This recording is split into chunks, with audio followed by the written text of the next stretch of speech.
Now that I know you're never gonna leave me, I can be sure. I know that you see me wherever I go.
Wherever we run, we move to the beat of our time. Caught up in the rhythm of the love, caught up in the rhythm. Caught up in the rhythm of the love, caught up in the rhythm. Caught up in the rhythm of the love, caught up in the rhythm. Caught up in the rhythm of the love, caught up in the rhythm.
Bonjour, bienvenue à l'église Vivre Libre.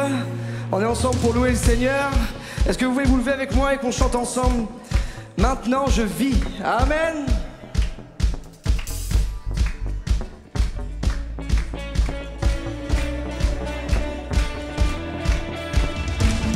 Je m'éveille car je sais qu'avec toi tous mes rêves ont un sens. Je veux vivre ma vie pour toi. J'ai pris ma décision. Tu me relèves, tu me montres tes merveilles. À jamais j'allons ton amour, car tu m'as libéré. Oh Dieu, aucun moment m'est perdu. Vois le soleil, vois le soleil percer mes ténèbres. Noir et blanc, maintenant se change en couleur. Mon sauveur, oui tu fais toutes choses nouvelles. Maintenant je vis. Oh,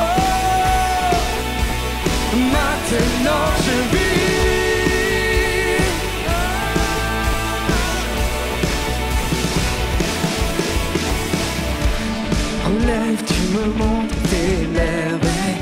L'aime déjà dans ton amour, car tu m'as libéré.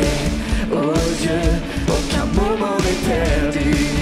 Vois le soleil, vois le soleil percer les ténèbres. Noir et blanc, maintenant se change en couleur. Mon sauveur, oui tu fais toutes choses nouvelles.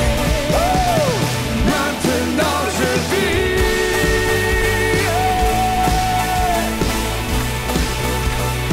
Maintenant je vis.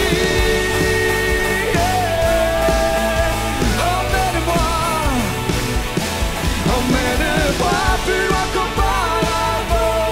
En ton amour je prends mon essor.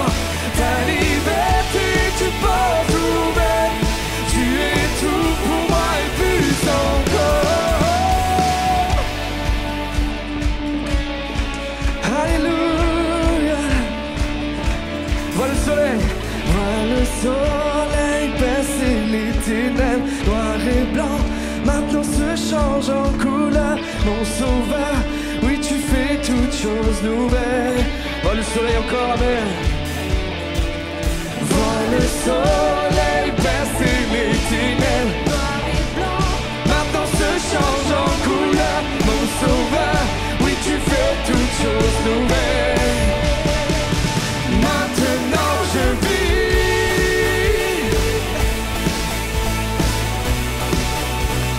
Maintenant je vis.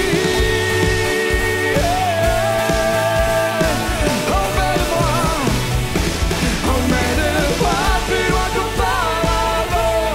En ton amour je prends mon essor. Ta liberté tu portes ouvert.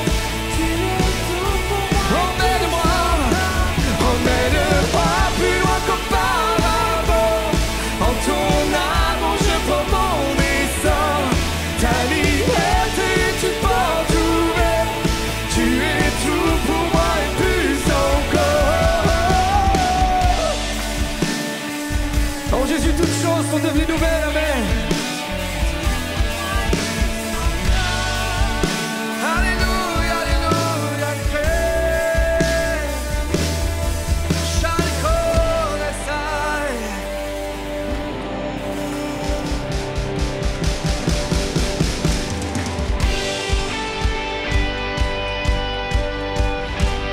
je vivrai pour la gloire.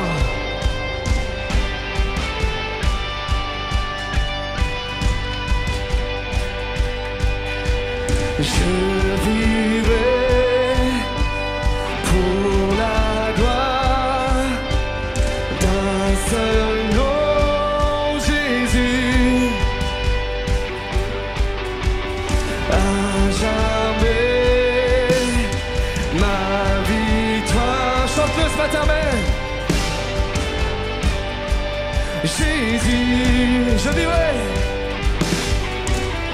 Je vivrai pour la gloire d'un seul nom, Jésus.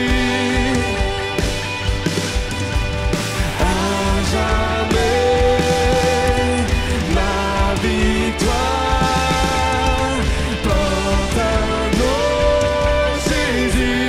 Emmène-moi au-delà, au-delà. Ma confiance est en toi. Je veux marcher par la foi. Emmène-moi au-delà, au-delà.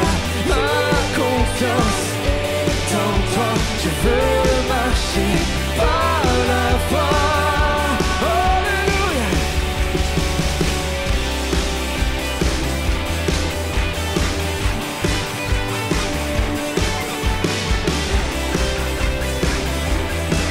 Face au géant qui se dresse devant moi. Face au géant. Face au géant dressé devant moi. Je chanterai que tu es avec moi. Oui, tu es avec moi. Oh, emmène-moi au-delà, au-delà. Ma confiance est en toi. Je veux marcher par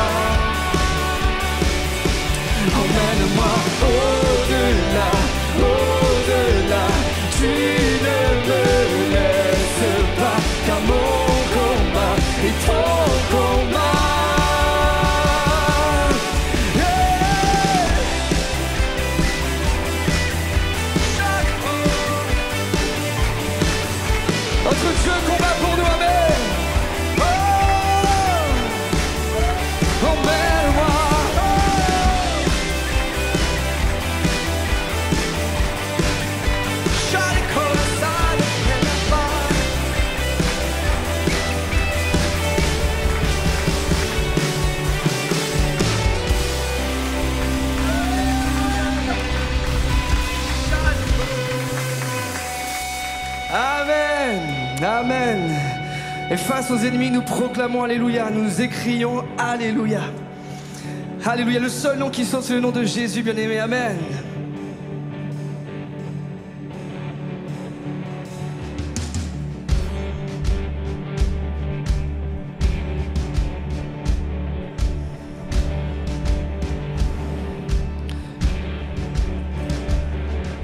Je m'écris Alléluia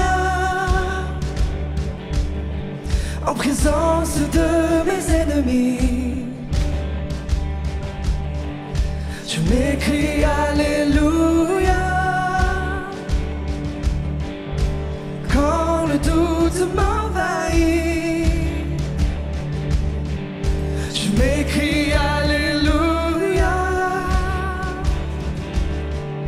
mon âme est une mélodie. Je m'écris Alléluia,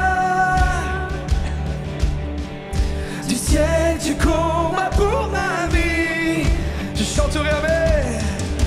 Je chanterai au milieu de la tempête. Avec puissance, je vais déclarer ma louange. De la poussière, l'espoir renaît. La mort est vaincue, le roi est vivant. Je m'écris Alléluia, tout mon être loue ton nom. Je m'écris Alléluia, les ténèbres s'enfuiront. Prends ta victoire ce matin, amen. Je m'écris Alléluia, au milieu de l'incompréhension. Je m'écris Alléluia, oui, de la peur nous triomphons. Je chanterai au milieu de la tempête. Avec puissance, je vais déclarer ma louange.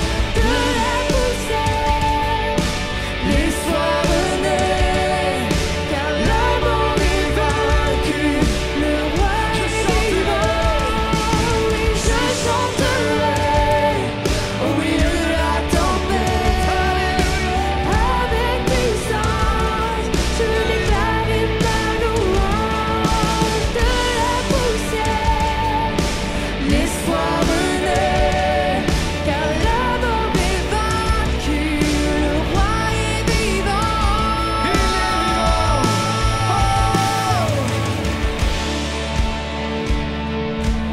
Allez, vivons libre. Est-ce qu'on peut chanter un peu plus fort? Allez, là. Chantons un peu plus fort. Puis chantons un peu plus fort. Chantons un peu plus fort. Chantons un peu plus fort. Chantons un peu plus fort. Hey! Chantons un peu plus fort en présence de mes ennemis. Chantons un peu plus fort. Oui, quand le doute m'envahit. Chantons un peu plus fort.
Alléluia. On a sondé le monde, mais rien ne nous a comblé, jamais. Le monde ne peut pas nous donner ce que Dieu seul peut nous donner. L'amour, la grâce, le privilège de devenir son enfant. Rien n'est meilleur que Jésus, mes amis. Si quelqu'un est nouveau ici, tout ce qu'on veut vous dire, c'est que rien n'est meilleur que Jésus. Amen.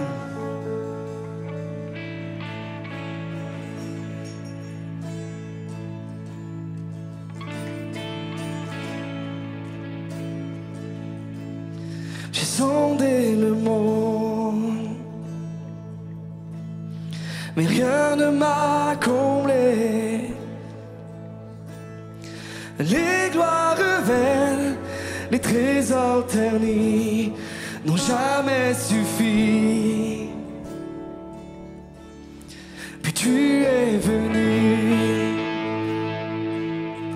tu as restauré mon âme, et chaque désir est comblé en toi, en ton amour. Rien n'est meilleur, meilleur que toi. Oh non, rien n'est meilleur que toi, Seigneur. Non, rien n'est meilleur que toi.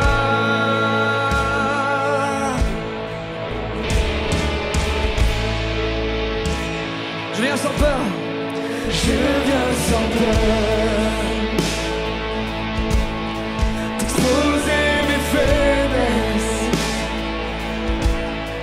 Mes plus grands échecs, toi tu les connais, mais tu me tends la main. Tu es le Dieu des montagnes, tu es le Dieu des vallées. Pourquoi me cacher ta grâce infinie saurait me trouver?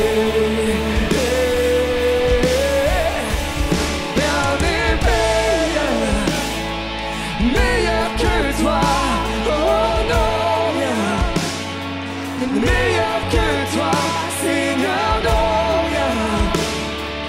non rien n'est meilleur que toi. Déclare-le ce matin sur ta vie, amen.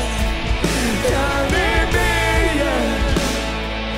meilleur que toi, oh non, rien n'est meilleur que toi, Seigneur, non rien n'est meilleur que toi.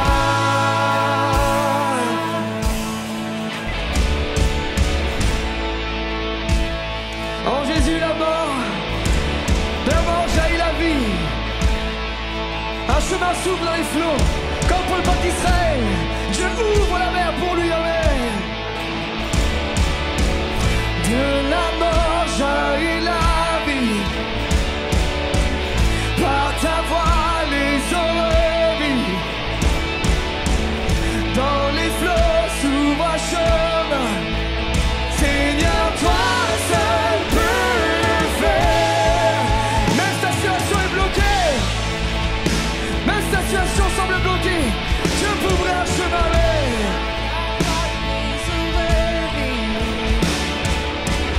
Dans les flots s'ouvre un chemin. Seigneur, toi seul peux. Seigneur, toi seul peux le faire. Rien n'est meilleur que toi. Oh non, rien n'est meilleur que toi, Seigneur, non rien n'est meilleur que toi. Est-ce que pendant que la musique continue à jouer, on peut commencer à lever nos voix ce matin? Rien n'est meilleur. Considère, mets devant tes yeux toutes les grâces de Dieu pour toi, ses bénédictions, et commence à élever son nom. Meilleur que toi. Personne ne peut t'aimer comme Jésus. Personne ne peut te bénir comme Jésus, ne peut te reprendre comme Jésus avec douceur. Oh, rien de meilleur, rien n'est meilleur. Oh, alléluia. De meilleur que toi.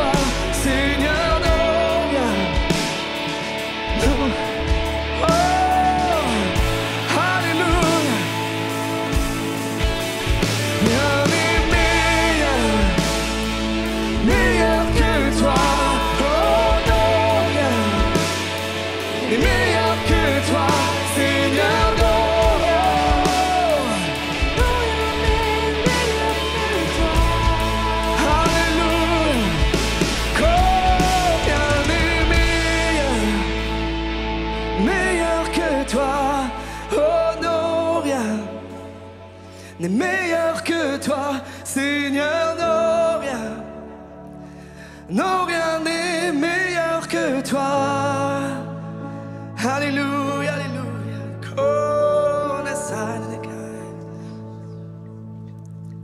It's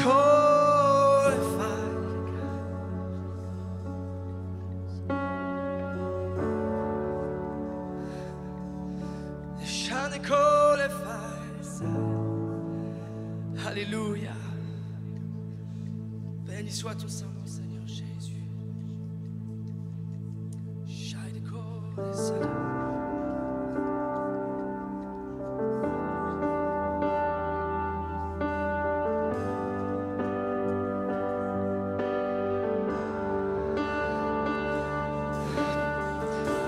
Chant suivant, Catherine, chant suivant. Quelle paix dans ces moments, ta présence, Seigneur. Alléluia. Oh, quelle paix dans ces moments. Quelle paix dans ces moments. Dans le calme de ta présence. Quand le bruit faiblit. Et tu parles à mon âme. Tu as toute mon attention. Fais-moi entendre ta voix. Je ne veux rien manquer. Seigneur, mon cœur désire plus de toi. Mon cœur recherche ta face, alors je cède à toi. Tout en moi est ému par ton amour, captivé par qui tu es. Conduis-moi à te connaître plus encore. Je veux m'approcher de toi, laisser mes peurs derrière moi. Seigneur, viens toucher ma vie à nouveau. Oh, oh, oh.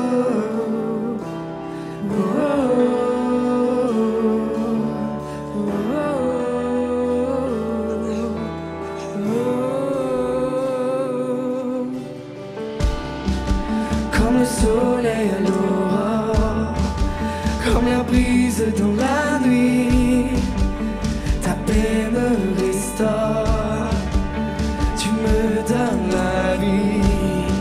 Il n'y a aucune hésitation en ton amour, ton affection.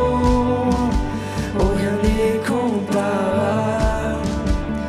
Seigneur, mon cœur désire plus de toi. Mon cœur recherche ta face, alors je cède à toi. Tout en moi est ému par ton amour, captivé par qui tu es. Conduis-moi à te connaître plus encore.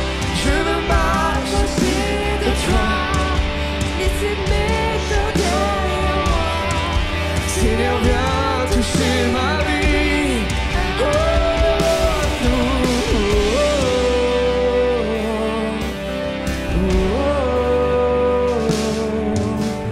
oh.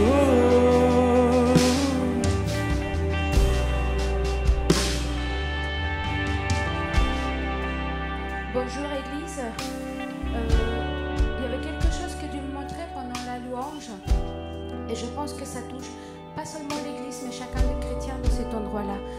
La Bible dit que quand on accepte le Seigneur, Dieu pose un ciment dans notre vie. Et Dieu m'a montré comme il remontait comme des forteresses dans l'Église. Alors la première parole va pour l'Église. Il fortifie l'Église pour qu'elle soit solide en temps de tempête, comme la chanson le disait. Et je pense aussi que chacun de nous, on vit des moments difficiles.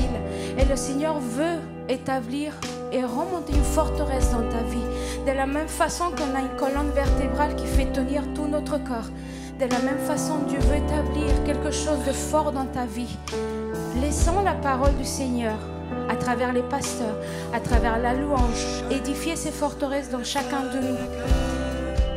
c'est tellement fort que tu sois édifié et c'est tellement important que ta vie soit édifiée parce que de la même façon tu pourras aussi édifier d'autres personnes à ton tour, mais d'abord toi, d'abord moi par exemple, parce que la parole n'est pas seulement pour quelqu'un d'autre, elle est d'abord pour nous-mêmes. Alors vraiment, soyez encouragés à continuer à avoir ce corps ouvert pour pouvoir recevoir de la part du Seigneur, parce que la première chose c'est notre vie avant celle de quelqu'un d'autre. Que Dieu vous bénisse.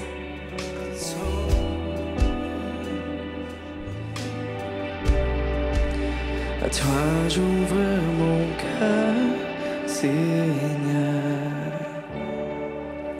À toi j'ouvre mon cœur à jamais. Fais ce que toi seul sais faire. Jésus, viens régner dans ma vie. C'est une prière pour toi ce matin. Toi j'ouvre mon cœur, Seigneur. À toi j'ouvre mon cœur à jamais. Fais ce que toi seul sais faire, Seigneur. Jésus, viens régner. Oh, à toi j'ouvre mon cœur, à toi j'ouvre mon cœur, Seigneur. À toi j'ouvre mon cœur à jamais. Fais ce que toi seul, Saint-Esprit de Dieu. Oh, Jésus, viens régner dans ma vie.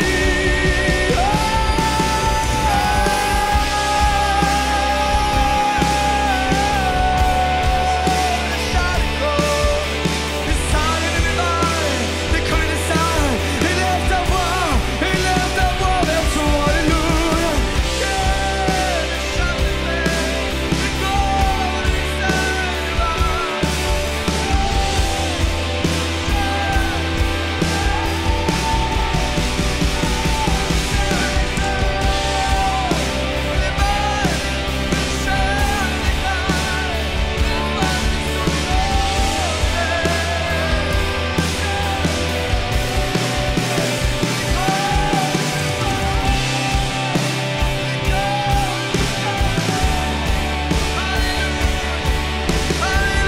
À toi j'ouvre mon cœur,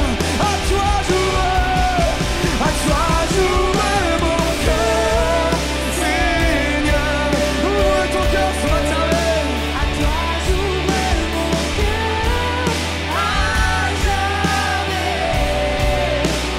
Fais ce que toi seul sais faire. Oh Jésus,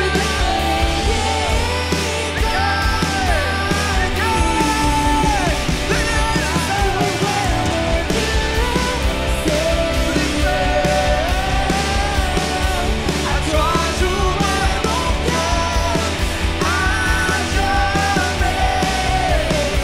Donc fais ce que toi seul fais ce que toi seul sais faire.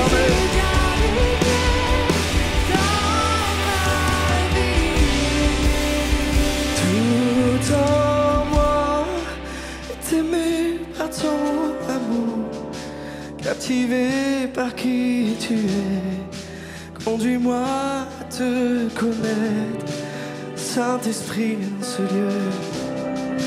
Je veux m'approcher de toi, laisser mes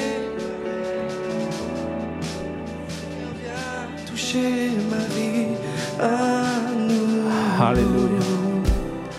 Merci Jésus pour ta présence. Est-ce qu'on peut simplement réaliser les paroles que nous chantons?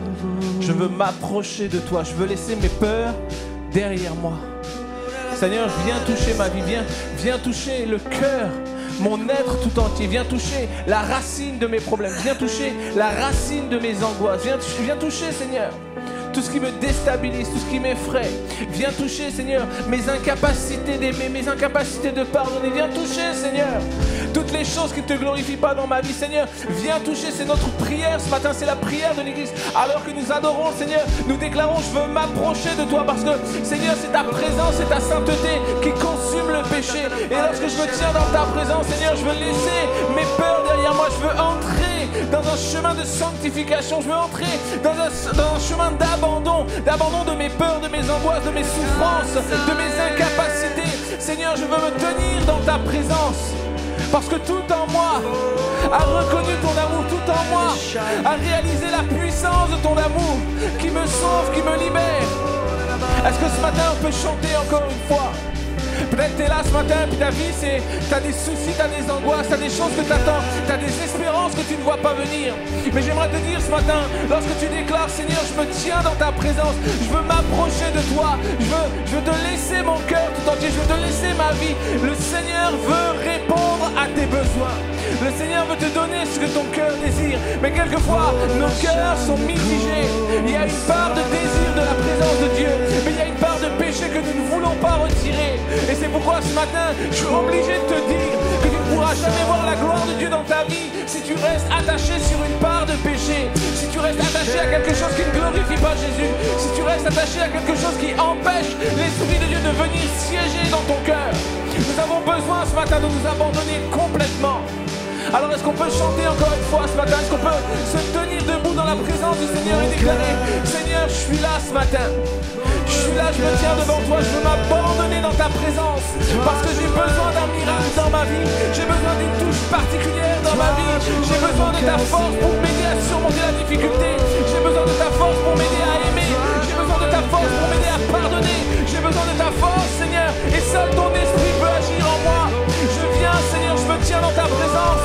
Et je réclame plus de toi dans ma vie, plus de toi sur ma vie, plus de toi, Seigneur, dans mon esprit, plus de toi dans mes pensées, plus de toi dans mes actions. Je m'approche de toi, Seigneur. Et je suis pas effrayé parce que je sais que tu as le meilleur pour moi. On chante encore une fois ce matin, avant de laisser la place à la parole de Dieu. Seigneur, tout en moi, nous le déclarons à toi. J'ouvre mon cœur, à toi j'ouvre mon cœur à jamais. À toi j'ouvre mon cœur, Seigneur, ce matin parce que j'ai besoin d'un miracle dans ma vie.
Que l'Église peut acclamer le roi des rois, le seul qui est digne de recevoir la louange et l'honneur et la gloire.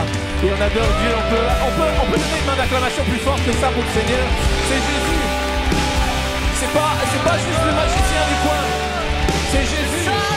C'est Jésus. Celui qui a vaincu la mort. Celui qui a sauvé nos vies. Alléluia. Et l'Église dit merci. Merci Jésus. Merci pour l'œuvre de la croix, merci pour qui tu es. Merci pour le plan parfait, je vous invite à prendre place. Merci à l'équipe de louange, l'équipe de Limitless.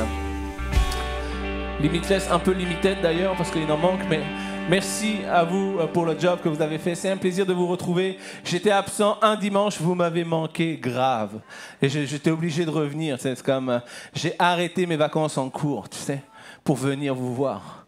Non, c'est pas vrai. Je confesse, Seigneur, pardon, je viens de mentir. C'est juste que je ne pouvais pas partir plus longtemps parce que mes moyens ne me le permettent pas. Ça, c'est... Si j'avais des amis généreux qui voulaient payer des vacances au pasteur. Ces pasteurs, c'est pas facile tous les jours. Hein, Seb? C'est vrai, hein? Si, pour toi? Ah oui? Ah oui, mais il a plus d'avancement que moi. Non, je plaisante, bien sûr.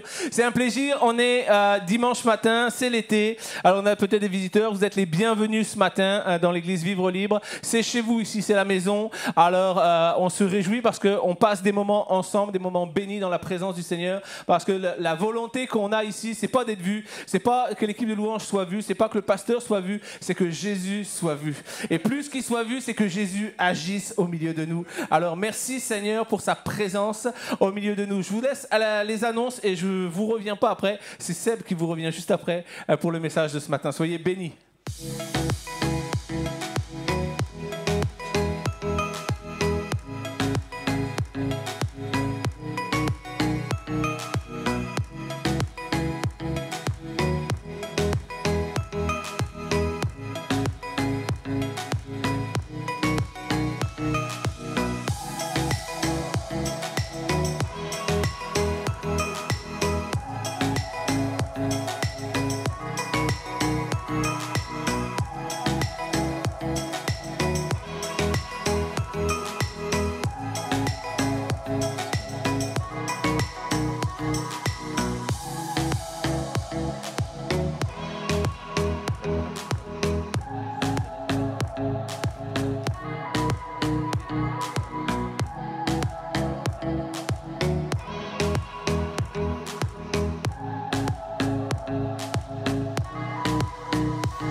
It's time to be someone I wanna recognize.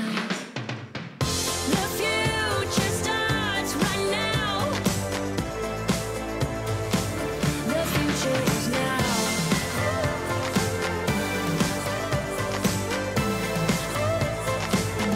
The future is now.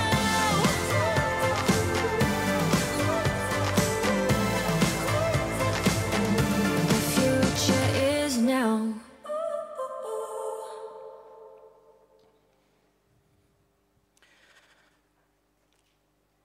Bonjour à chacun et à chacune. J'espère que vous allez bien ce matin. Ça va? Est-ce que vous êtes bien réveillés? J'espère parce que moi je ne suis pas du tout bien réveillé. C'est terrible, hein? Dans quelques jours, je vais vous dire à peu près mon état, dans quelques jours, ma femme va faire un défi sportif, elle doit faire 100 km en moins de 30 heures. Je ne l'accompagnerai pas. Et elle a croisé quelqu'un qui a fait ce genre de défi et qui lui a dit « T'inquiète pas, ce sont les 60 km, les 60 derniers kilomètres qui sont les plus durs. Tout va bien se passer. » Mais je suis à peu près dans son état sans avoir fait ces 100 km parce que ces derniers jours, j'ai beaucoup voyagé pour partager la bonne nouvelle, c'est une chose. Mais il y a quelques heures de ça, j'étais aux frontières de l'Allemagne. Et j'étais en Belgique, et en Belgique, mais tout en haut de la Belgique, pour apporter l'évangile dans une ville. Et on est revenu cette nuit à 4 heures du matin. Et moi, j'ai fait ça, j'ai fait tous mes efforts parce que je me suis dit, pasteur Sébastien Bunel est en vacances. Et donc, je vais venir parce que personne ne peut annoncer. Et j'arrive ce matin, et il est là, il est rayonnant, il est bronzé, il est reposé. Parce qu'il a été en vacances, lui. Et moi, cette nuit, je parlais avec les gars dans la voiture. Je dis, waouh, ça va être dur demain. Et quand je me suis réveillé ce matin, ça piquait. Mais, je suis... On règle nos comptes pendant quelques instants. Donc, j'espère en fait, généralement, quand on écoute un prédicateur, on peut parfois s'endormir sur sa chaise, mais peut-être ce matin, vous allez vivre le contraire. Le prédicateur va s'endormir pendant qu'il prêche devant vous. Vous savez que c'est déjà quelque chose qui est arrivé. Un vieux prédicateur que je connais qui avait tellement travaillé, il travaillait sur un gros centre qui recevait des personnes âgées, tout ça. Il construisait un grand centre comme ça. Il travaillait jour et nuit. Et parfois, on travaille trop. Parfois, on fait trop d'efforts. Les vacances, c'est important. Le repos, c'est important. Et ce matin-là, dans cette église, et le nom du pasteur, je tairai son nom, mais ce pasteur, tellement épuisé en prêchant, a commencé à se mettre comme ça. Et de fatigue, il s'est écroulé sur la chair. Vous imaginez un petit peu? Donc, je vous promets, j'ai demandé au Seigneur de renouveler mes forces et normalement, je devrais avoir quelques minutes de lucidité pour partager avec vous ce message et cette série « Pourquoi prier ?» On s'accroche? Si vous voyez que je ralentis un petit peu dans ma façon de parler, que mes yeux, mes paupières commencent à se fermer, vous me faites un signal. Et puis normalement, on va arriver à bon port.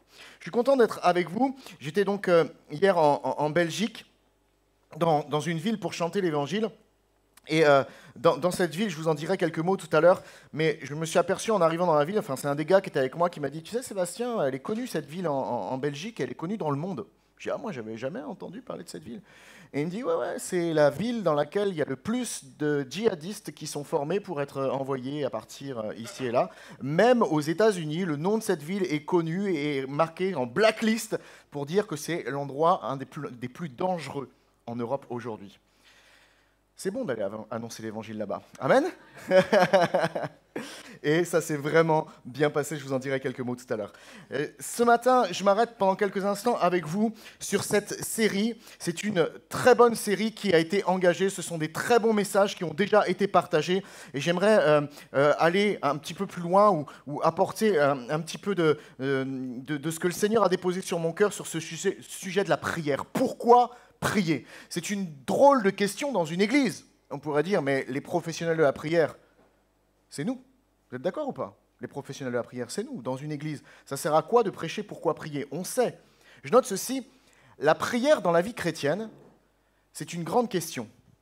On dit quelle est la respiration de l'âme. Et je ne sais pas si vous avez déjà essayé de vivre sans respirer, mais c'est assez difficile. Tu as déjà essayé?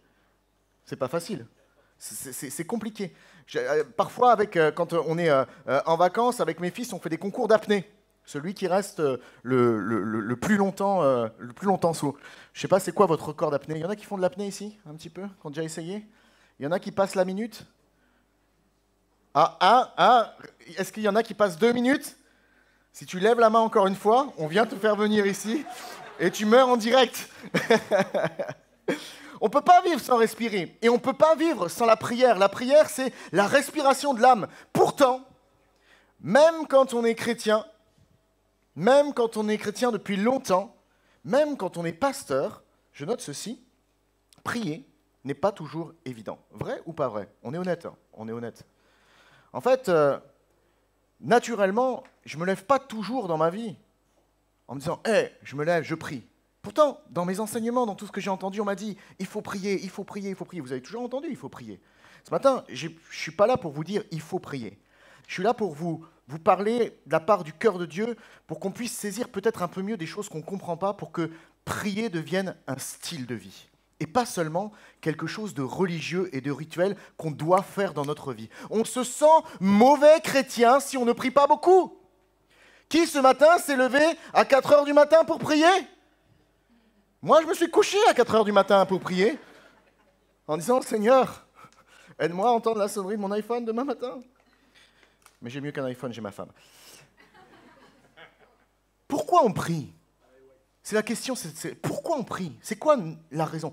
J'ai noté ceci, on prie parfois par habitude dans nos vies. On prie par habitude.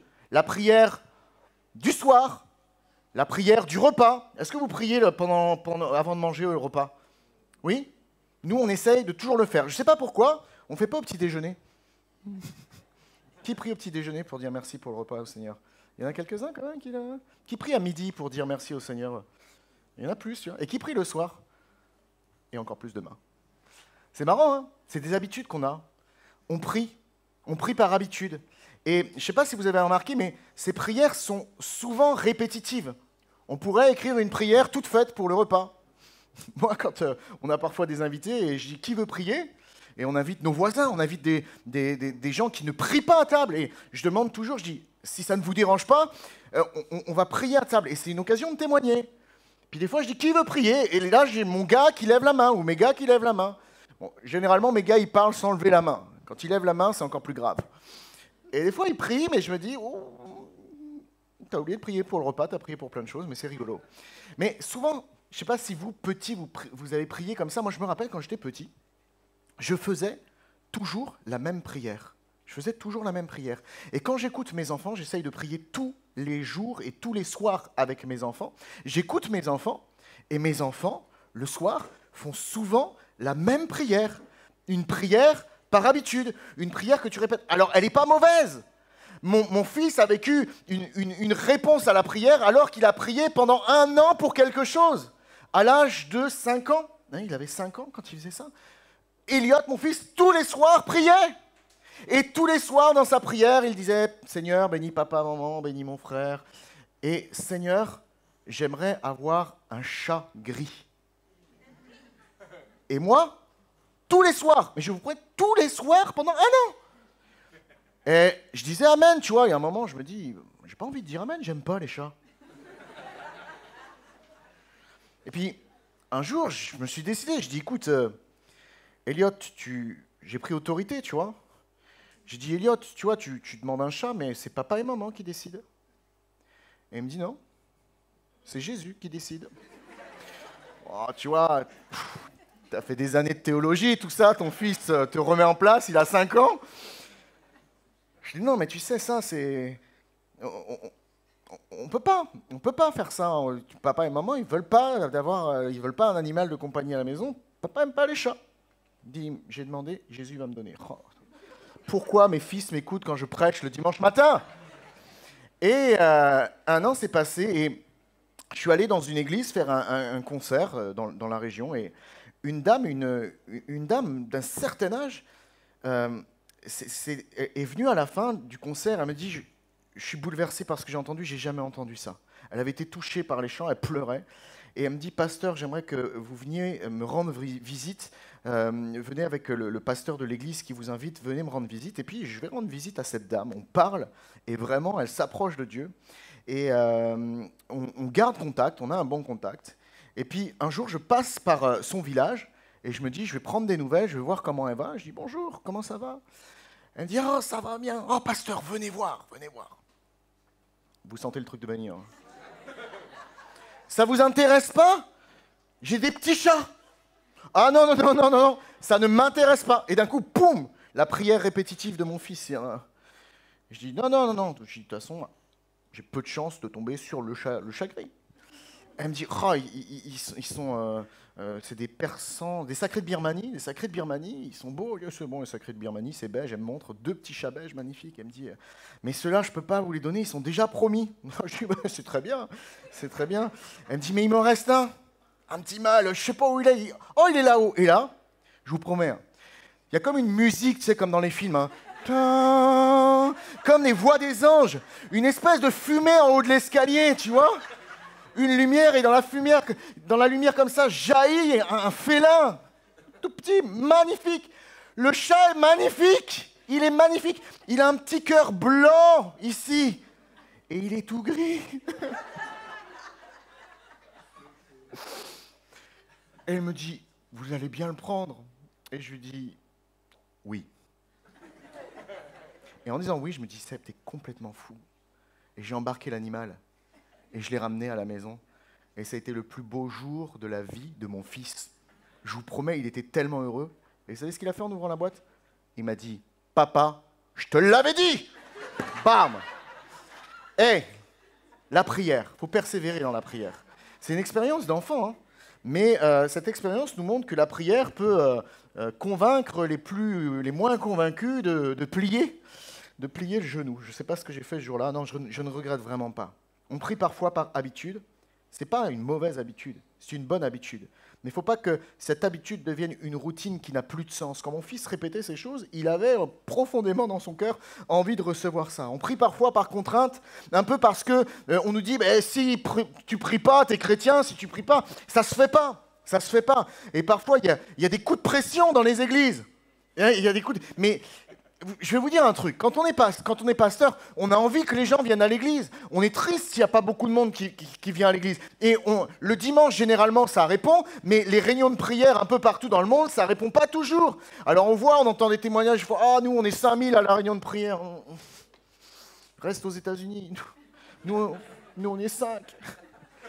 Mais on a envie qu'il y ait du monde, mais comme c'est un peu par contrainte, qu'il y a la journée de travail, que c'est pas facile toujours en semaine, mais parfois, et je parle au nom des pasteurs, mais peut-être on culpabilise alors qu'on ne devrait pas le faire, des gens à venir à la prière un peu par contrainte. Il faut que nos cœurs puissent s'ouvrir à cette réalité, à cette nécessité de la prière. Bien sûr, c'est important, et la réunion de prière est importante. C'est une des réunions ici, dans le programme de l'Église, qui est importante. On se retrouve ensemble le dimanche pour célébrer Dieu, partager la parole de Dieu, mais la prière, bien sûr que c'est important. Je me rappelle, dans la petite église dans laquelle j'ai grandi, en Bretagne, avec un certain Jérémy Deverne que certains connaissent, les réunions de prière, on y allait par contrainte parce que nos parents y allaient. Et nous, on rigolait pendant ce temps-là, mais je me rappelle, il y avait 5 personnes dans cette petite église à la réunion de prière. Mais ces 5 personnes priaient. Et de 5, elles sont passées à 7, et de 7 à 10, et de 10 à 15, et de 15 à 20, et de 20 à 30. Et le local est devenu trop petit. Et nous, au fur et à mesure, on a compris la grandeur de Dieu, et on ne venait plus par contrainte, mais on venait parce que... alors c'était toujours un exercice, hein, je ne vous dis pas, on allait en courant, mais on a compris l'importance de la prière, et cette église a dû changer de locaux. Et aujourd'hui, c'est une magnifique église qui a grandi. C'est important. Il ne faut pas se décourager parce qu'on n'est pas beaucoup. Il faut encourager les autres à venir, mais il ne faut pas que ça devienne une contrainte, un poids qui pèse sur notre conscience comme un devoir religieux. C'est dommage. Quand ça devient ça, ça perd son sens. Nous prions des fois par rapport au regard des autres. Jésus a dit « Ne soyez pas comme les hypocrites qui aiment à prier le long dans les rues, tout ça, bien fort. » Et Jésus dénonce ceux qui prient pour être vus. Jésus dénonce ceux qui prient pour être vus. Tu sais, quand tu pries, tu peux avoir une facilité de langage et impressionner les autres. Et les autres disent « Waouh, sa prière, elle est extraordinaire. » Mais Jésus, il calme tout le monde. Il dit « Vous voyez, ça, c'est des hypocrites. Regardez le gars qui prie bien haut, bien fort, là-bas, il est habillé, tout ça. C'est un hypocrite. Ça ne sert à rien de multiplier, Jésus, on va le voir dans quelques instants, les paroles. Mais j'ai noté ceci, c'est ceux qui en parlent le plus qui prient le moins. J'ai rencontré dans ma vie, dans les églises, et je voyage dans les églises, je rencontre parfois des gens et je suis jamais... C'est comme s'ils essayaient de t'impressionner par leur vie de prière. Et peut-être tu as déjà été impressionné en disant... Ils arrivent, ils disent, tu vois, ouais, je me suis levé à 5h du matin pour louer et bénir le Seigneur. Chaque jour, je me lève. Alors, est-ce que c'est vrai ? Est-ce que c'est faux ? Je ne sais pas. Mais on peut se servir de la religiosité et de la prière pour paraître être quelqu'un de bien. Vraiment, vraiment. Et c'est pas ceux qui disent le plus qui prient le plus, je pense. Parce que j'ai vu des gens parler comme ça, et j'ai vu, je repense à une personne il y a des années qui me disait ça, et quand il me disait ça, ça vous met un poids de culpabilité, tu vois. Moi, je dis non, moi j'arrive pas à me lever aussitôt le matin, j'ai jamais réussi, c'est pas mon mécanisme naturel, même si je peux faire des efforts comme tout le monde, parce qu'il faut affronter la vie de tous les jours, et il faut se lever pour ses enfants, pour son travail, pour toute chose. Mais ces gens-là, ce gars-là, il me disait, ouais, je me lève à 5h tous les matins. Ok. Quelques années après, il avait quitté sa femme. Laissez-moi vous dire que je ne pense pas qu'un homme de prière prenne cette décision-là et fasse ça, d'autant que c'était un départ volontaire pour partir avec une autre personne. Je pense que quand on vit un moment dans la prière, c'est un moment de transformation qui prépare nos cœurs à affronter la réalité du monde dans lequel on vit, et c'est pour ça qu'on en a plus que jamais besoin. Tu as besoin de la prière dans ta vie, parce qu'à travers la prière, Dieu va te permettre de grandir, de te construire, d'affronter toutes les choses qui sont devant nous et qui ne sont pas toujours faciles à affronter. On prie parfois dans une situation d'urgence. Je me rappelle, quand j'allais au lycée, c'était un médecin qui nous amenait au lycée. J'allais avec des amis, et c'était un des parents des amis avec qui j'allais au lycée. C'était un médecin très imbu, très fier de lui-même, dans sa grande voiture, tout ça. Et puis, souvent, il avait des petites paroles. Il savait que moi, j'aimais aller à l'église et tout ça. Des petites paroles piquantes sur Dieu. Et puis, on connaissait bien sa femme, qui était une médecin aussi, qui était dans une spécialité. Et elle croyait en Dieu, elle aimait Dieu. Et un jour, elle vient nous voir. Et puis, ce monsieur qui était vraiment, avec toute son arrogance, elle dit « Ah, ça y est, mon mari a prié pour la première fois. On est allé au Brésil ensemble, il y a la foudre qui est tombée sur l'avion dans lequel on était en plein milieu du Brésil. Tout s'est éteint, l'avion a commencé à tomber, et elle dit « Pour la première fois, j'ai vu mon mari prier !» On prie parfois dans des situations d'urgence. Alors quand je l'ai retrouvé après à la rentrée, après son voyage au Brésil, et je lui ai Discrètement, je dis, c'est important la prière, hein. Et là, j'ai vu son petit coin de lèvres se lever en disant, mon ami, c'est vrai, t'as raison, j'ai prié dans l'avion pour ne pas m'écraser. Il était là, donc il a été sauvé, hein. Dieu a fait grâce et il a entendu sa prière. Mais on prie parfois dans des situations d'urgence. Je note ceci, prier ne doit pas devenir un geste religieux, mais ça doit être le langage que nous développons dans notre relation avec Dieu. J'aimerais vous dire que la prière que Dieu nous appelle à avoir n'est pas forcément une prière, on l'a vu il y a quelques instants, visible aux yeux des autres, mais elle doit se voir dans nos vies. La prière que Dieu nous demande d'adopter, ce n'est pas une prière qui est forcément visible aux yeux des autres, mais elle doit se voir dans nos vies. Vous savez, la prière, c'est une part secrète de notre existence. Les vies chrétiennes d'aujourd'hui sont influencées par le monde dans lequel nous sommes. Dans le monde dans lequel nous sommes, nous devons sans cesse montrer le meilleur de nous-mêmes. Sur les réseaux, tu ne montres pas ta tête avant de t'être maquillé le matin. Ou si tu le fais, tu mets un filtre avec du maquillage et t'es magnifique. Tu as 20 ans de moins. Tout à l'heure, Sébastien regarde mon téléphone, il me dit, c'est qui les jeunes sur ton téléphone? Je regarde, bon, c'est une photo de moi et ma femme, mais c'est vrai, il y a 10 ans, quoi. On n'aime pas vieillir. On montre le meilleur de nous-mêmes. On veut montrer le meilleur de nous-mêmes. Et tout le monde nous montre le meilleur de sa vie. Son dernier téléphone, sa dernière voiture, sa dernière maison, ses vacances, ses piscines, tout ce que vous voulez. On voit le meilleur des autres. Vous êtes d'accord avec moi? On est dans un monde qui montre et qui montre tout. Et en fait, on a l'impression que la vie des gens est géniale. Mais laissez-moi vous dire que en fait, on vit tous sous un énorme filtre. On vit tous sous un énorme mensonge. Parce que les gens montrent qu'ils ont de plus en plus de choses, qu'ils font de plus en plus de choses extraordinaires, mais à l'intérieur d'eux, ils se ruinent de plus en plus. Et on vit dans un filtre géant, et Dieu ne veut pas que notre vie spirituelle, notre vie avec lui, ressemble à ce monde. C'est-à-dire, tu es bien le dimanche à l'église, tu loues Dieu, tu pries, tu élèves ta voix, et puis finalement, dans la réalité, cette vie publique représente toute ta vie avec Dieu.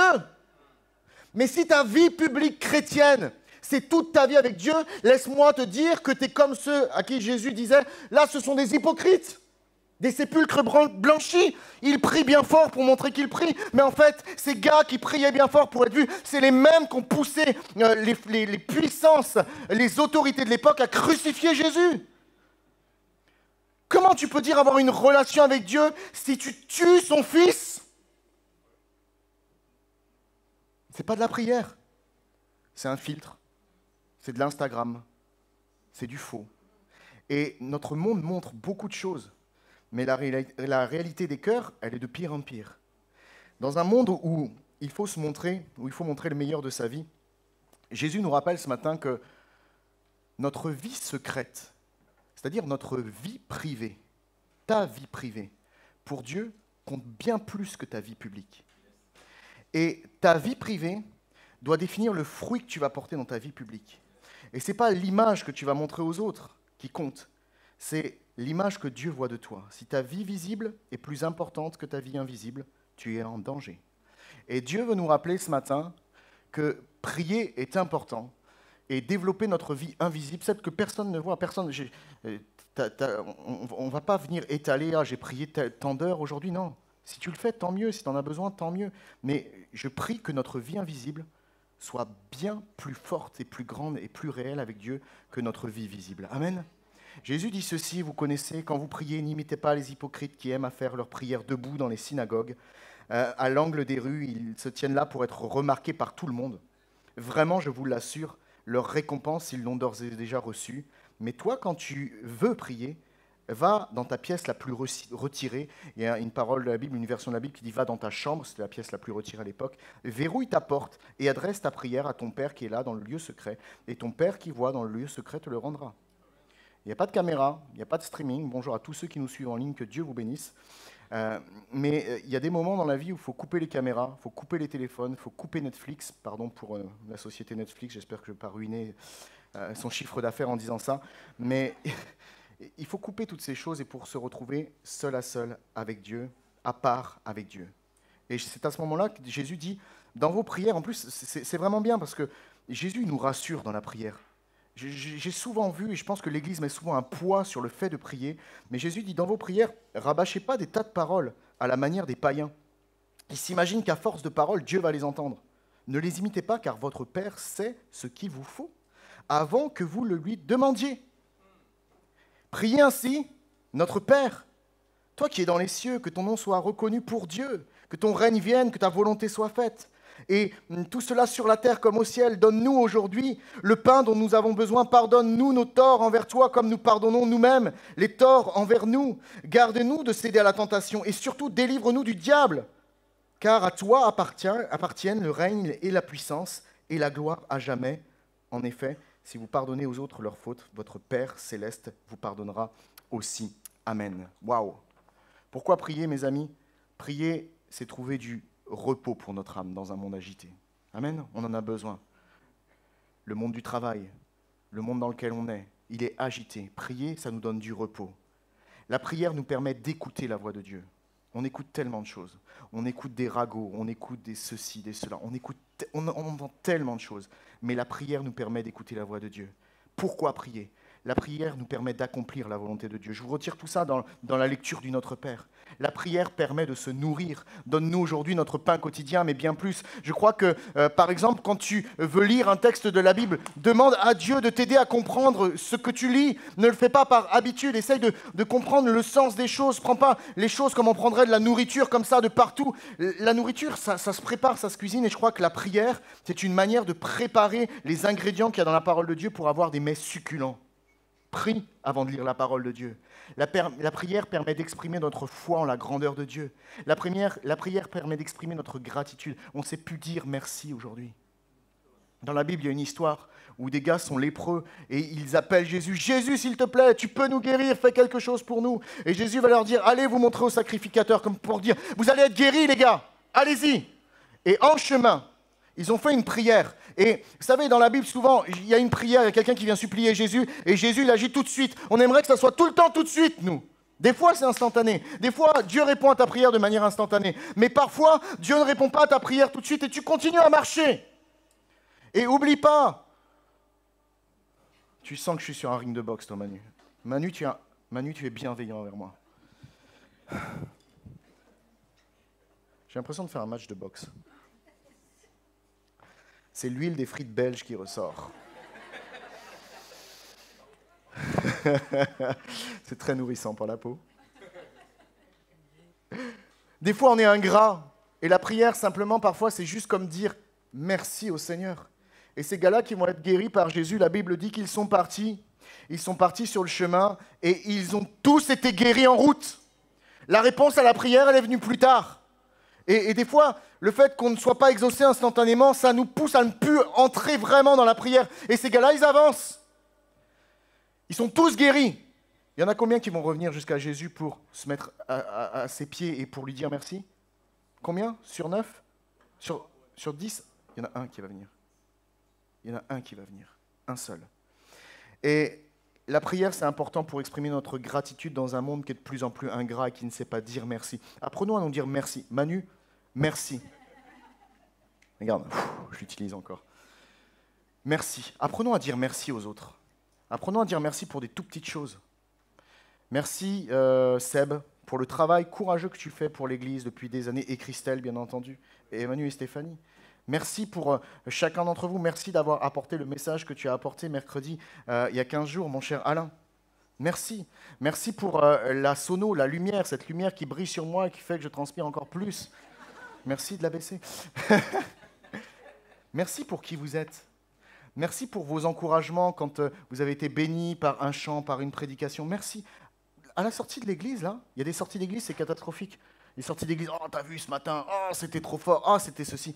Que dans le hall de l'église Vivre Libre, ça soit un fleuve de merci, qu'on nage dans la gratitude, dans les remerciements et dans les encouragements. Pas des choses inutiles, pas des choses hypocrites, mais vraiment un cœur reconnaissant. La prière, c'est un moyen de dire merci à notre Dieu. On a besoin de la prière pour dire merci. La prière permet d'aimer notre prochain. La prière permet de pardonner à notre prochain. La prière nous permet de recevoir le pardon.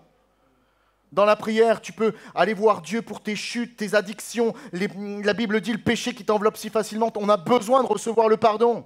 La prière nous permet d'être protégés contre la tentation, de tenir bon. La prière nous permet d'être délivrés du diable et de ses pièges. Et croyez-moi, je vais terminer sur ça. Laissez-moi encore quelques minutes. Mais si les prières parfois tardent, c'est que le diable concentre tous tous ses efforts pour que nos prières ne soient pas exaucées et pour que nous abandonnions la prière. Parce qu'il sait que sur le terrain de la prière, il est définitivement abattu.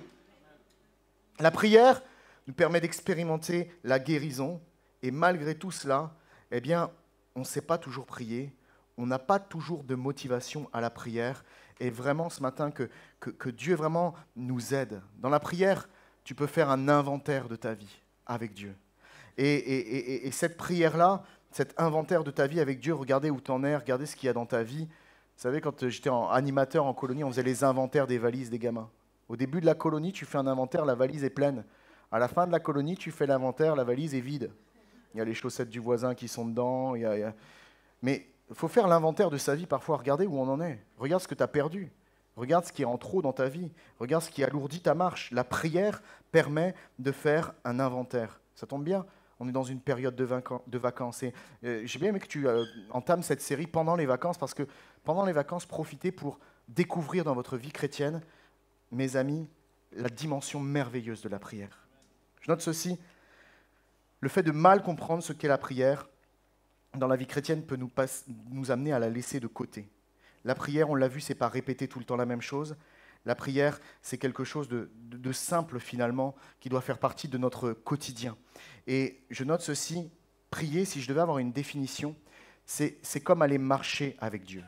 Gardez cette image ce matin et on termine bientôt, mais prier, c'est comme le fait d'aller marcher avec Dieu. Prier, c'est marcher avec Dieu.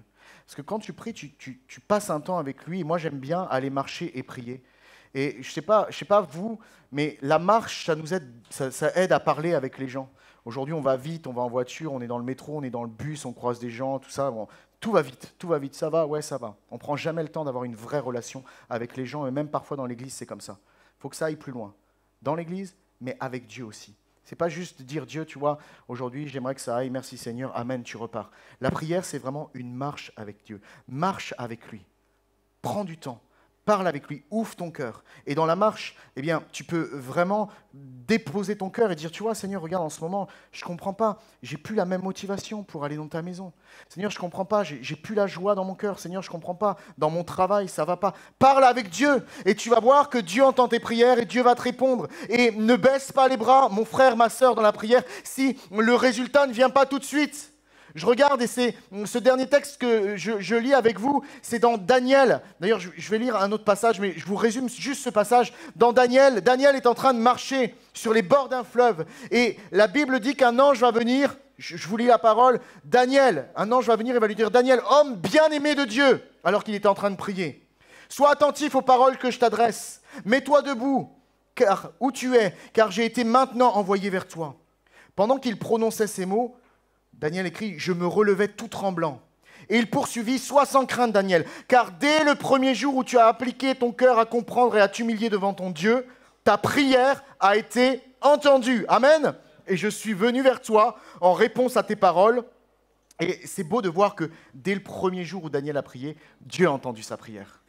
Mais sauf que là, c'est plus le premier jour, c'est 21 jours plus tard.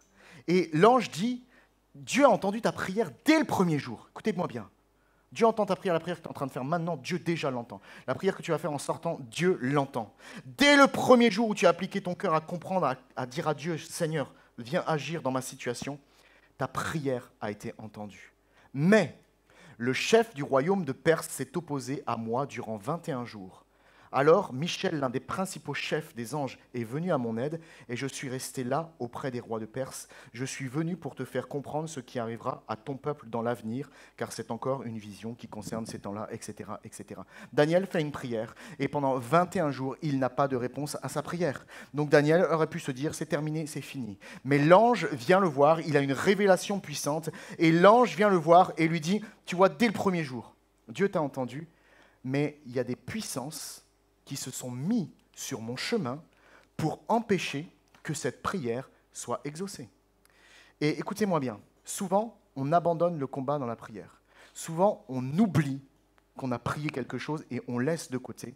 J'aimerais vous dire ce matin que la prière, elle nous demande de la patience, elle nous demande un positionnement dans la foi, même si la réponse ne vient pas tout de suite. La Bible dit, nous n'avons pas à lutter contre la chair et le sang, mais contre les puissances, contre les autorités, contre les pouvoirs de ce monde de ténèbres, contre les esprits du mal dans les lieux célestes. C'est pourquoi endossez l'armure de Dieu que Dieu vous donne afin de pouvoir résister aux mauvais jours, jusqu'à tenir jusqu'au bout après avoir fait tout ce qui était possible. On va faire tout notre possible dans la prière, amen, jusqu'au bout dans notre vie chrétienne. On va faire tout notre possible, mais la victoire, c'est vraiment Dieu qui nous la donne. On n'a pas à lutter.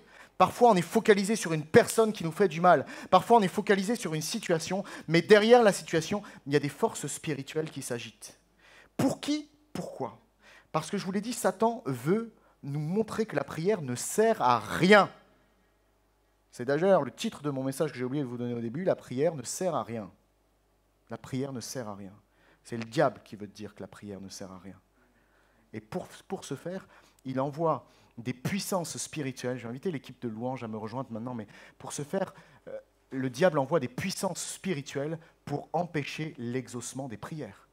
C'est valable dans des combats contre la maladie. C'est valable dans des situations de vie que l'on rencontre. C'est valable quand tu pries pour un fils, pour une fille, pour une personne que tu sais être perdue. Et tu te dis, mais c'est impossible. Ça fait des années que je prie, ça fait des mois, ça fait des jours que je prie. Mais il y a un combat spirituel que nos yeux ne voient pas. Mais que Dieu voit et Dieu nous appelle à comprendre. Et j'ai noté ceci, je confesse moi-même, ne pas avoir assez conscience de la réalité du monde spirituel qui m'empêche parfois d'aller chercher dans la prière la victoire que Dieu a déjà obtenue pour moi. J'ai juste à aller la chercher. Mais il y a des résistances, il y a des barrières. Hier, au fin fond de la Belgique, aux portes des frontières de l'Allemagne, écoutez-moi bien, une personne m'a dit, mon frère a été blessé dans son enfance par l'Église. Et cette personne, elle m'a dit ça parce que je lui ai dit où je prêchais ce matin. Elle me dit, à Saint-Léger-du-Bourdonny. Je suis en Belgique hier. Il était 22h, 22h30 après le concert quand cette personne me dit ça. Elle me dit, mon frère, il ne veut plus du tout entendre parler de l'Église, mais est-ce que l'Église, Vivre Libre, pourrait prier pour lui? Il s'appelle Timothée, et Timothée, il habite à 200 mètres derrière moi dans le quartier de l'église. Là. Vous imaginez? Il faut que j'aille là-bas en Belgique pour entendre ça. Et elle est prise de son côté. Et moi, je suis allé là, et je me suis dit, waouh, c'est quelque chose. On va prier pour Timothée prochainement. Amen.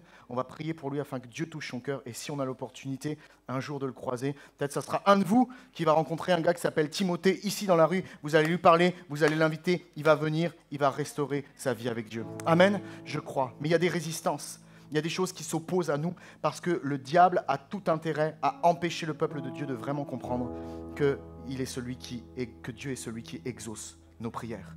Demandez et vous recevrez. C'est fort. Quand je regarde les expériences que j'ai vécues ces derniers temps, je me dis, ouais Dieu, tu réponds à la prière. Pas toujours au moment où je veux, pas toujours comme je veux, mais tu réponds vraiment à la prière, tu es fidèle. Notre Dieu est fidèle. Je le vois dans ma vie de tous les jours, je le vois dans mon quotidien. Mais il y a des autorités, il y a des puissances, il y a même toute une hiérarchie spirituelle. Il y a des rois, des puissances, des rois spirituels mauvais des ténèbres, des puissances démoniaques. Il y a des généraux, il y a des commandants. Il y a des soldats démoniaques, il y a toute une armée démoniaque. Et quand Daniel a prié, l'armée démoniaque s'est mise en place.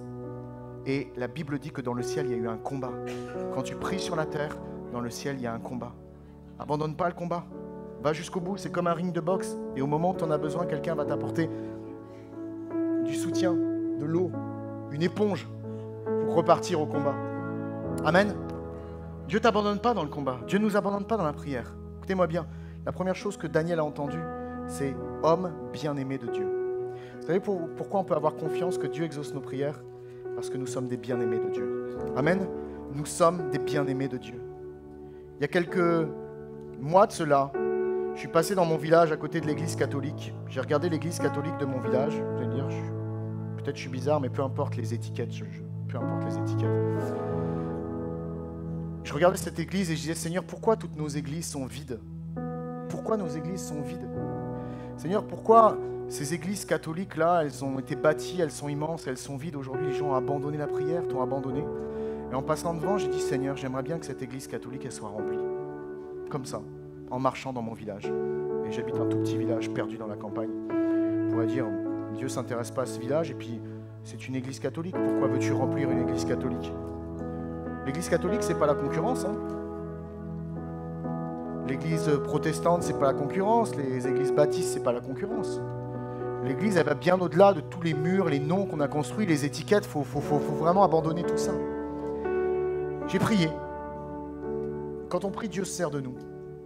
Et quelques mois plus tard, Dieu a ouvert la porte de cette église catholique dans le village dans lequel je suis. Et sous mes yeux, qui étaient remplis de larmes à la fin du temps de proclamation qu'on a eu, l'église du village, on m'avait dit, tu sais, tu fais un concert ici pour annoncer l'évangile à Noël, il va peut-être pas y avoir beaucoup de monde.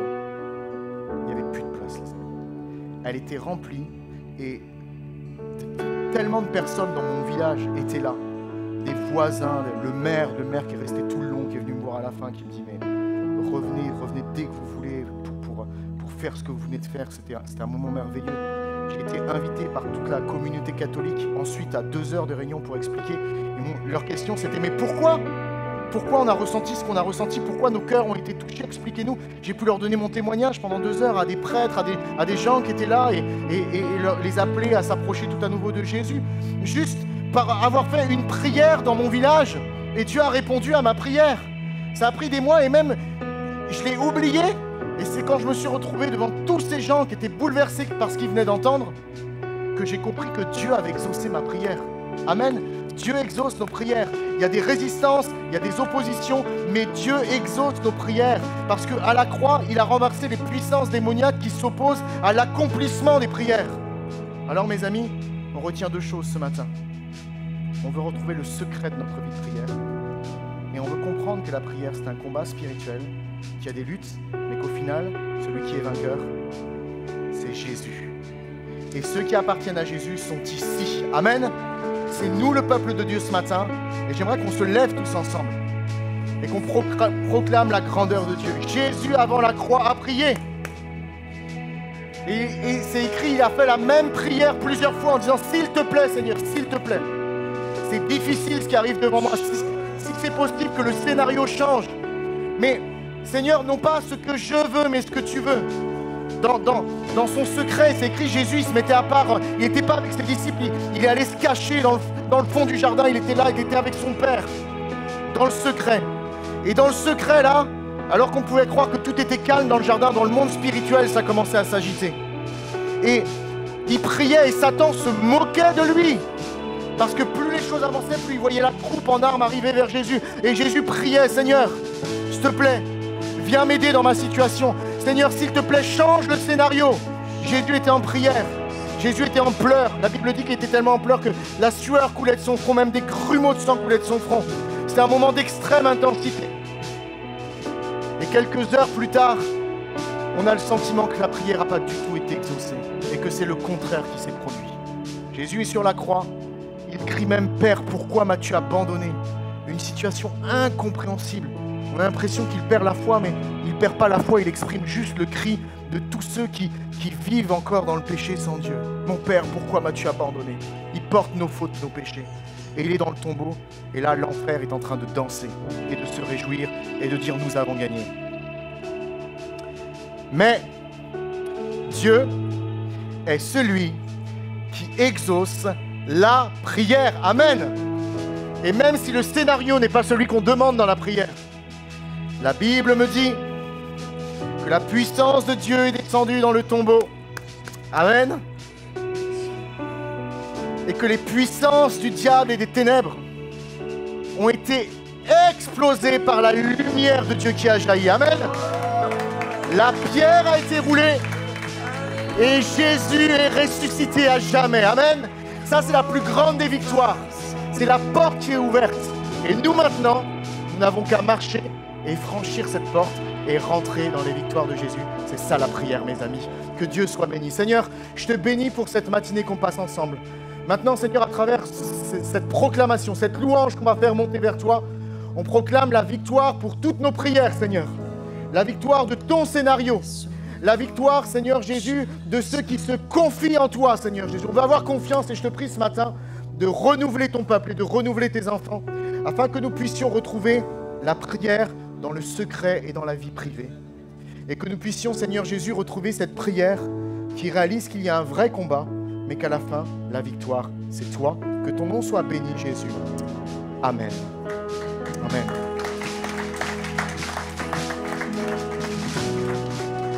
Seigneur Jésus.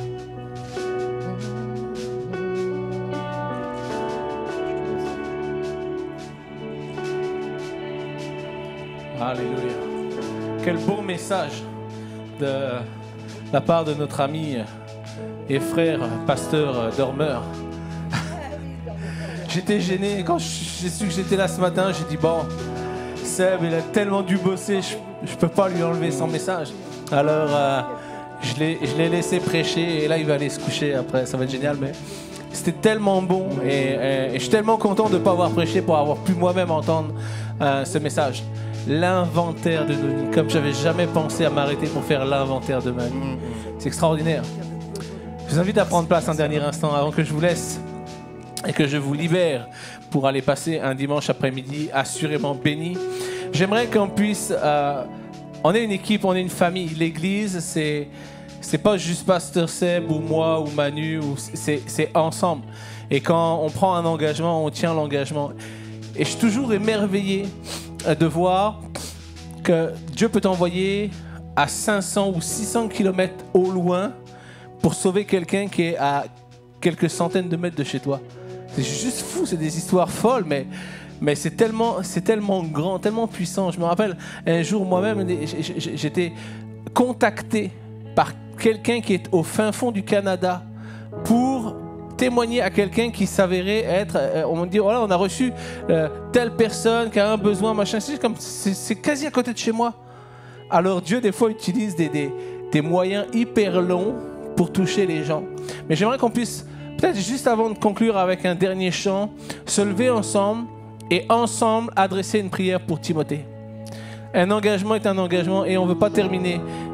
On va prier les réunions de prière, mais ce matin particulièrement, à la suite de ce message, je vous invite à vous lever avec moi et chacun n'est pas obligé d'attendre que les uns aient fini, etc. Mais ensemble, tous ensemble, on peut élever nos voix et faire monter un mur de prière en faveur de Timothée, cet homme qui a été blessé par les églises, qui aujourd'hui a abandonné la foi. Mais je crois que Dieu est le Dieu qui ressuscite. Je crois que Dieu est le Dieu qui restaure. Et je crois que le Dieu est le Dieu qui ramène les gens à la vie. Et je ne crois pas que Seb est parti à 600 km pour entendre ce témoignage, pour que ce garçon reste dans l'éloignement avec Dieu et meurt dans le péché pour être séparé de Dieu. Alors ensemble ce matin, on élève nos voix, Église Vivre Libre. Père, dans le nom de Jésus-Christ, nous prions pour Timothée.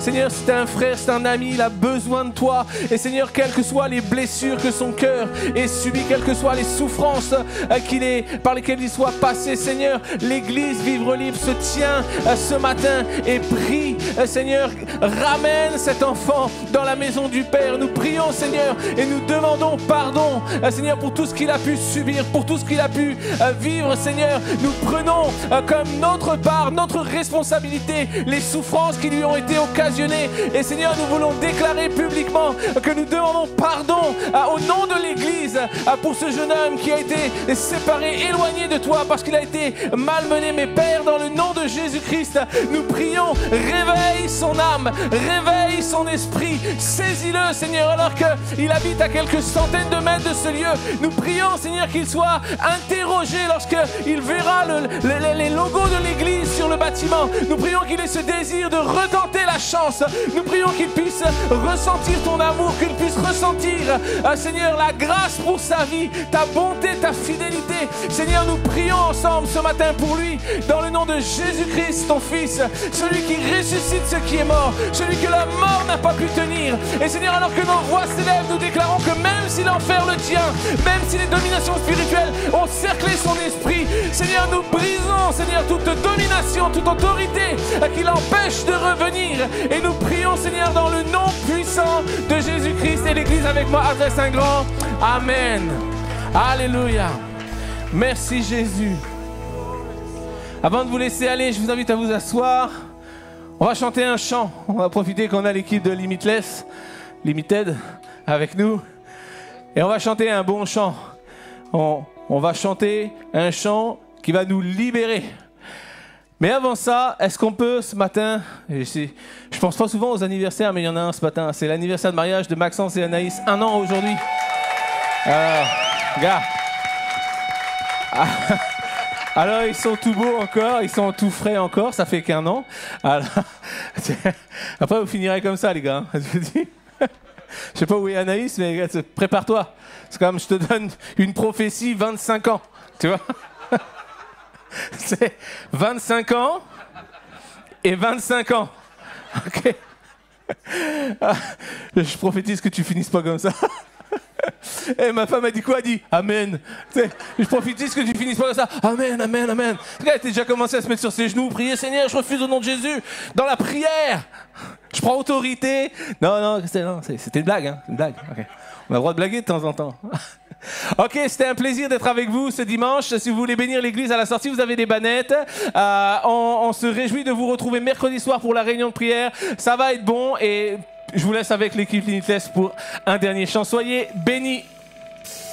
Ok. Est-ce qu'on peut se lever ensemble? On peut pas finir Limitless sans faire ça là.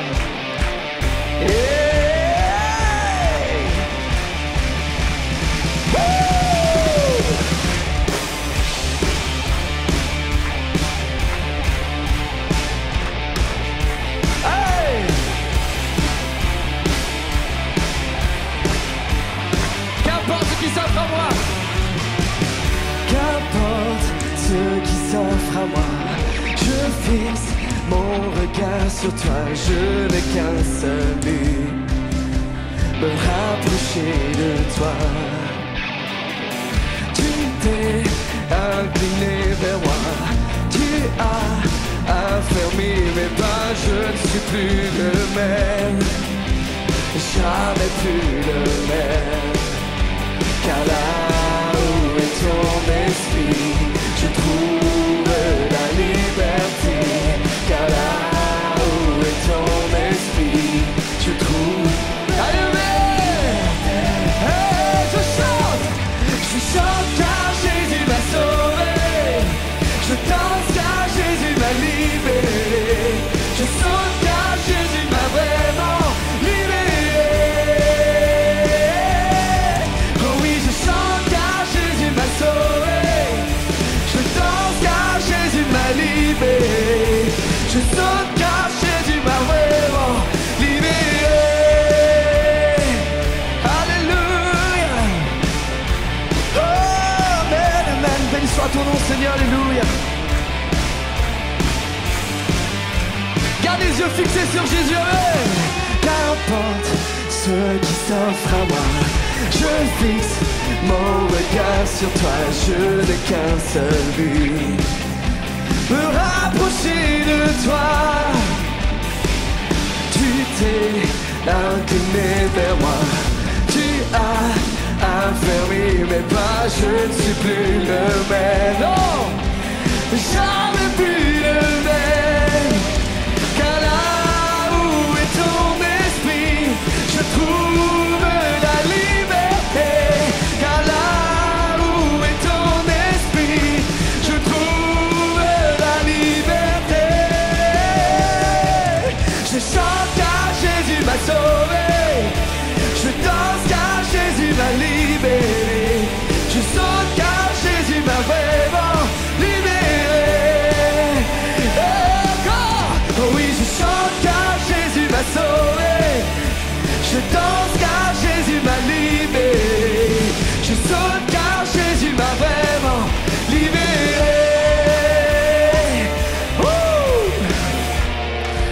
Ça a vraiment été un plaisir pour nous d'être là, en tout cas pour moi. C'est toujours une joie de venir ici à EL, hein. Ça fait des années maintenant.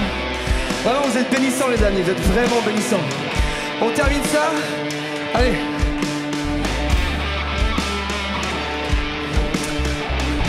Vous avez vu le guitariste, il est en short.